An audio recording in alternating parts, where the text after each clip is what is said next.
Olivia de Havilland, a two-time Oscar winner, the gentle Melanie Hamilton from Gone with the Wind, and a Hollywood legend who lived to be 104. But while her incredible career and infamous feud with her sister Joan Fontaine are well known, what about her children? Born into Hollywood royalty, they navigated vastly different paths, one marked by quiet intellectual pursuits and a courageous health battle, the other by a transatlantic life blending Parisian elegance with a dedication to preserving her mother's monumental legacy. These are their stories. Number 2. Benjamin Briggs, Goodrich, born on September 27, 1949, in Los Angeles.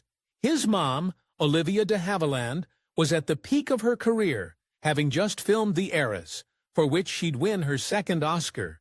His father was Marcus Goodrich, an American novelist and screenwriter, 19 years Olivia's senior. Benjamin's early childhood was shaped by his parents' difficult marriage. Olivia and Marcus Goodrich divorced around 1952 or 1953. When Benjamin was very young, Olivia cited cruel treatment and grievous physical and mental suffering in the divorce suit, and Marcus Goodrich was described as an arch-male chauvinist, with controlling behavior toward her and their son. Olivia was granted sole custody of Benjamin. Seeking a fresh start, Olivia de Havilland moved to Paris, France in 1953, taking 3- or 4-year-old Benjamin with her. Paris became Olivia's lifelong home and the backdrop for much of Benjamin's upbringing. In her 1962 memoir, Every Frenchman Has One, Olivia affectionately wrote about keeping my eye on the apple of my eye, my 3-year-old son, Benjamin Briggs Goodrich, calling him the most active apple I have ever encountered. This move exposed Benjamin to a rich European culture from a very young age. For his higher education, Benjamin returned to the United States, graduating from the University of Texas. He chose a career path far from the Hollywood spotlight, working as a statistical analyst for Lockheed Aerospace, specifically Lockheed Missiles and Space Company, and later as an international banking representative for Texas Commerce Bank in Houston. This demonstrated a strong analytical mind and a desire for a professional identity separate from his parents' artistic fame. Tragically, Benjamin's adult life was profoundly marked by illness.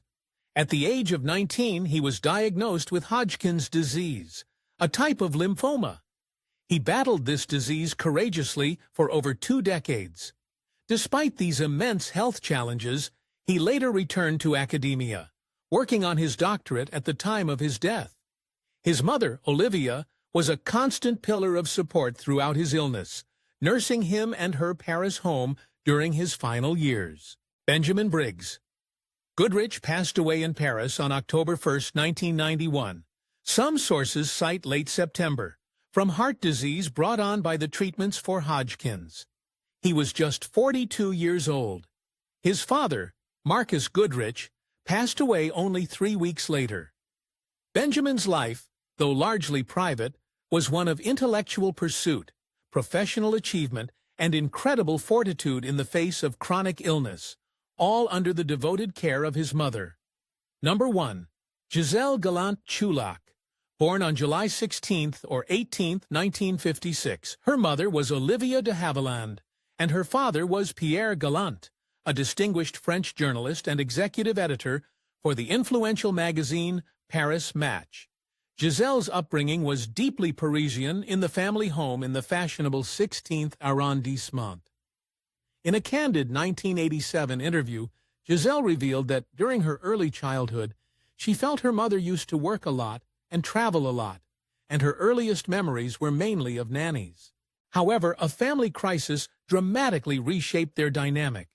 When Giselle was around 12, her older half-brother, Benjamin's Hodgkin's disease, necessitated that he live in an extremely sterile environment. To protect his compromised immune system, Giselle moved out of the family home into a nearby flat rented by her father. From age 12 to 18, Giselle became extremely close to her father, Pierre Galante. "He gave everything up for me," she recalled, preparing her meals and managing her daily life, essentially becoming her mother during those crucial years.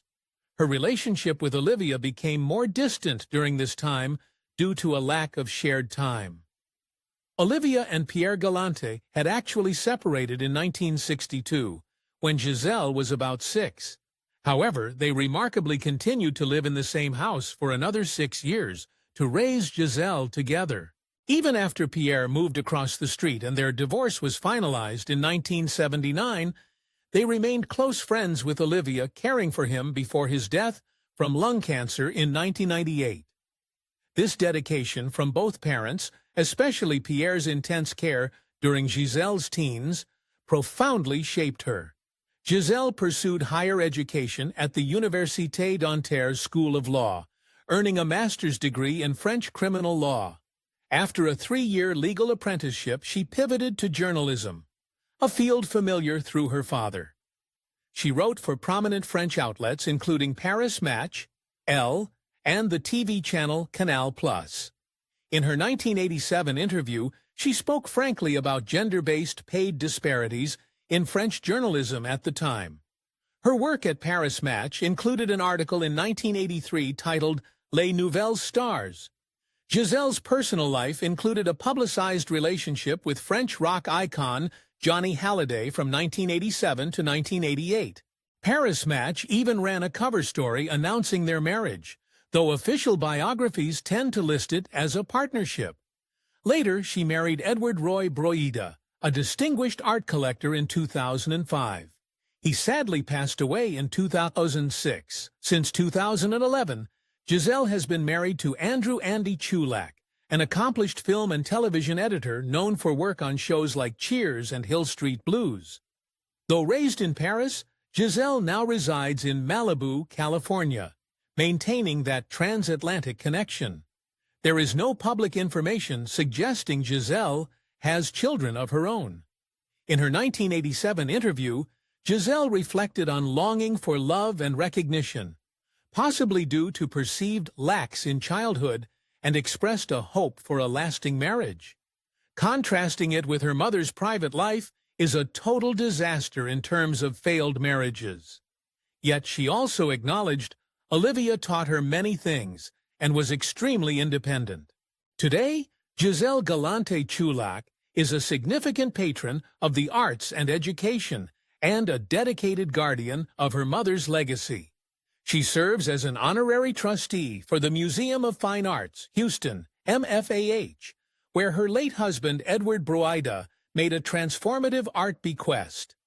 Giselle was instrumental in Olivia de Havilland's centennial film retrospective at MFAH in 2016, introducing screenings and sharing personal messages from her mother.